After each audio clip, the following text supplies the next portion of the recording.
Hey guys, Zee here from Build a Business You Love with another event space video.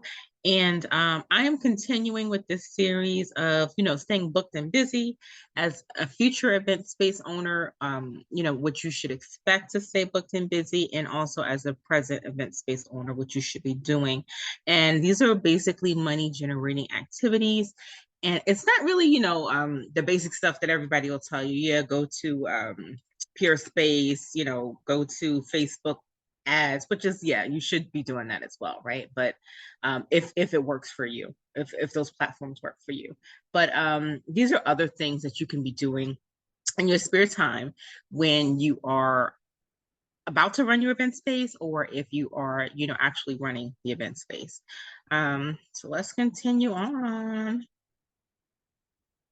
All right, so this first one is the third one, I'm sorry, because we're on number 3, is I want you to make sure that you're networking with event professionals. So event professionals such as DJs, caterers, vendors, planners. Let me tell you one thing.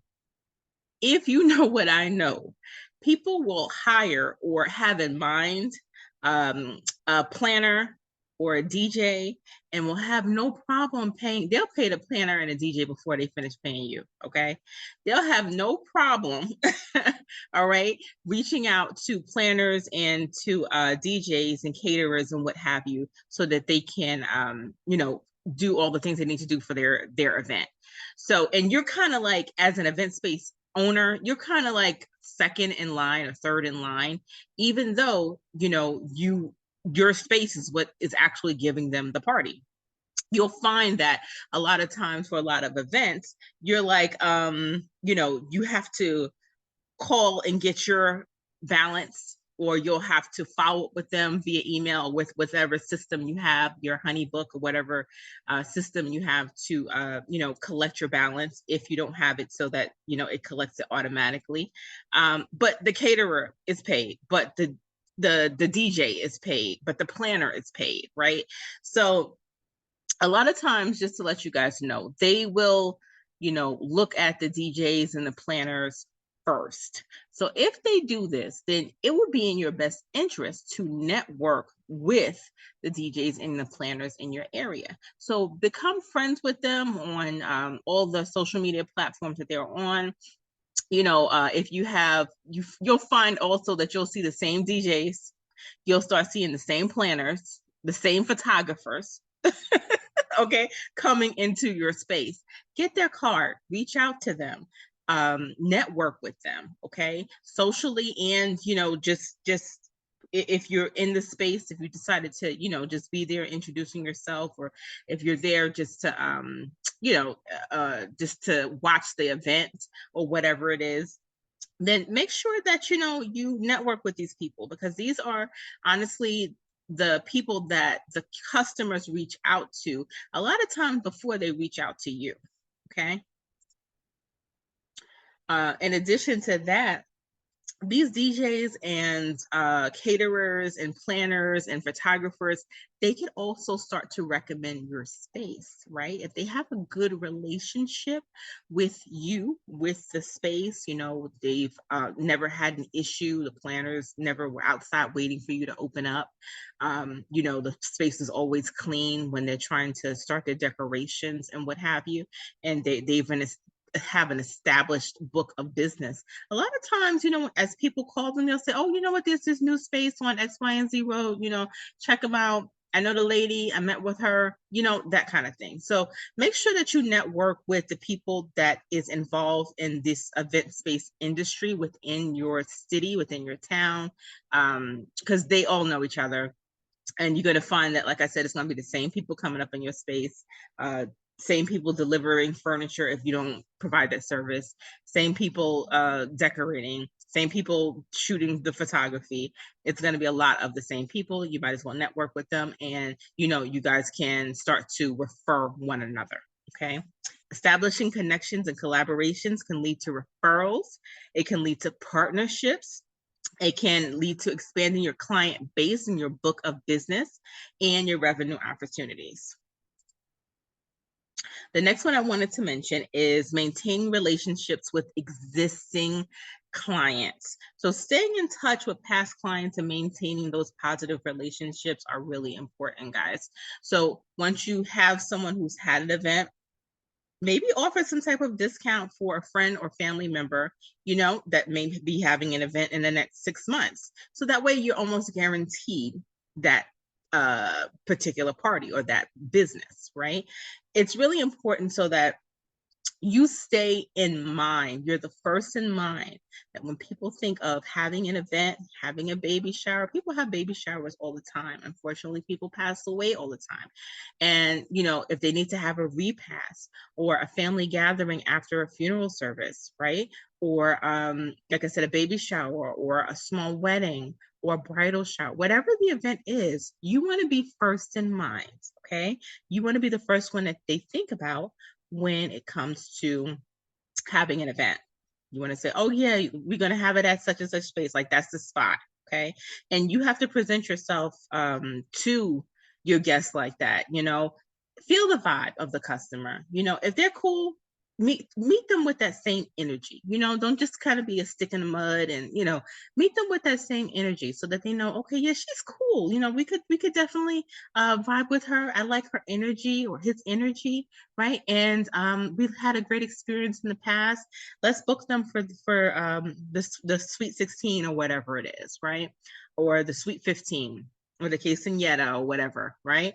But the point is that you want to maintain that first in mind status in people's heads when they're having an event. Don't forget to send up follow-up emails, follow-up text messages, especially for birthdays, holiday wishes. You want to be the first one that they think about when it comes to having an event.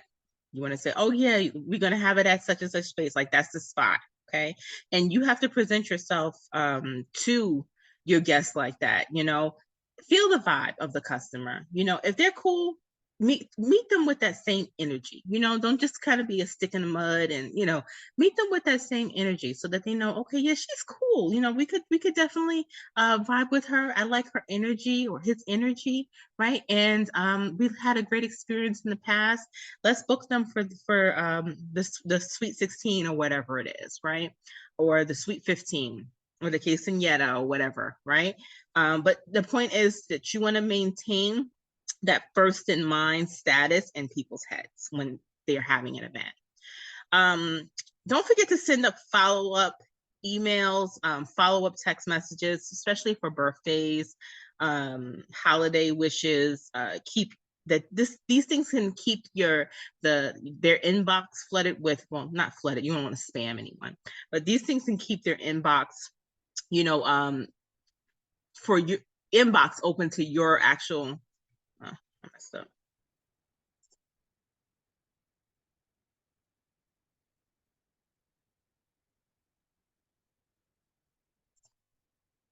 So I know what it is. Okay. These things can actually keep you, like I said, first in mind when it comes to having an event, because you sent a recent email or you sent a recent happy birthday, or a lot of times people don't realize that there's hundreds of commercial, I call them internet holidays. It's about 280, close to 300 internet holidays, like, Feed Your Cat Day, or it's chocolate ice cream day, or vanilla ice cream day, right? So with this in mind, I just wanted you guys to remember to subscribe if you have gotten any good information.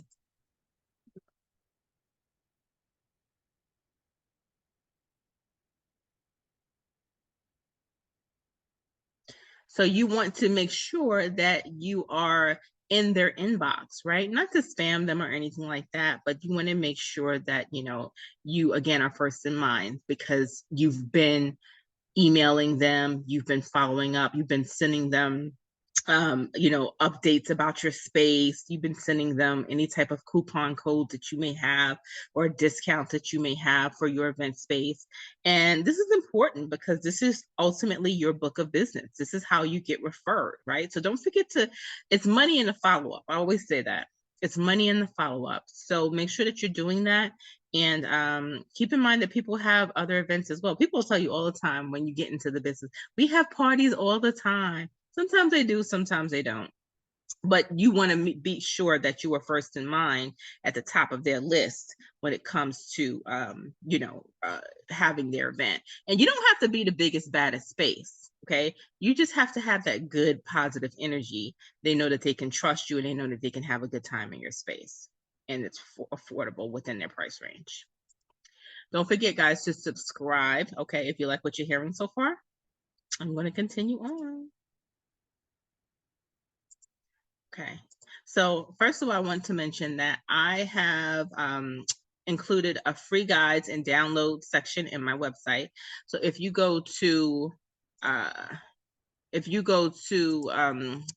Build the Business You Love, Build the Business, the letter U, love.com, and you go to free guides and downloads, I actually have provided you guys with a free weekly content calendar. So you can actually input all of your information that you want to input for content. So you don't have to come up with these ideas, right? You can always Google the social media holidays for the week of, and you put in the week. And that way you can actually get an idea of the content that you want to put out there for a particular week, right? For example, maybe Monday you may want to post about your space. Tuesday you may want to, I don't know, post to social media and talk about, whatever you want to talk about the space. Maybe you want to talk about what you have to offer. That's Tuesday. Maybe Wednesday you're going to talk a little bit about yourself, right?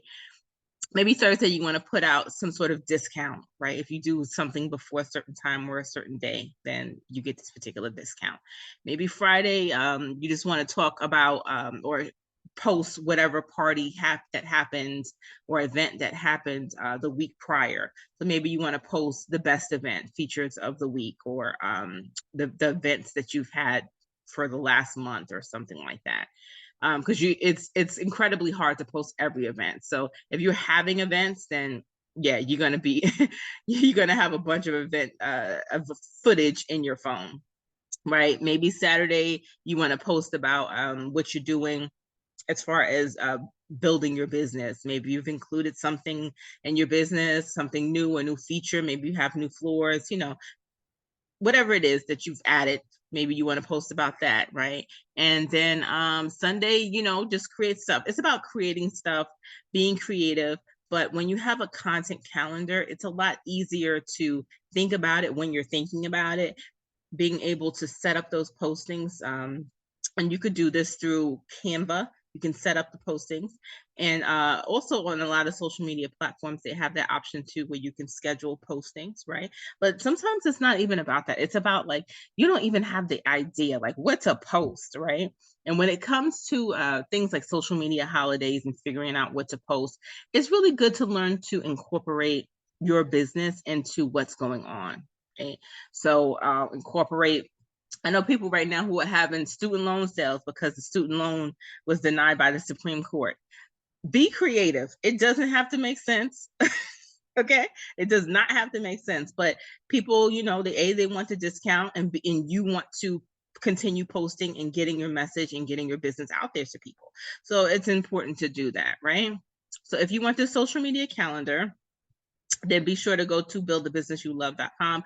I also have a free event space startup checklist and startup cost spreadsheet for those of you who are interested in starting your event space. Maybe you're looking to see how much it would cost to do certain things and you just need a spreadsheet to put everything into. So I have a free spreadsheet. All you have to do is go to the website, go to free guides and downloads, and click on the free spreadsheet and you'll get it just like that. It's completely free. You put in your email address and you get it completely free. There's also a checklist there for things that you should consider when starting your event space business. So you can get both, or you can get either or. You can get the free content calendar, and you can get the free startup checklist as well as the startup cost spreadsheet if you want to. It's completely up to you. Okay. But I wanted to add something again. The website is buildthebusinesslove.com, buildthebusinessyouLove.com, and you can get all of that stuff. Okay. That's pretty much it for me today. I just wanted to help you guys stay booked and busy. And like I said, for the people who are looking to start, you can have an idea of what to expect to stay booked and busy, okay? Don't forget to go to the website and check out those free items. I also have an event-based course that's very affordable that includes a whole host of things that can help you to start and manage your event space. All right, guys. So don't forget to subscribe, and I'm out later.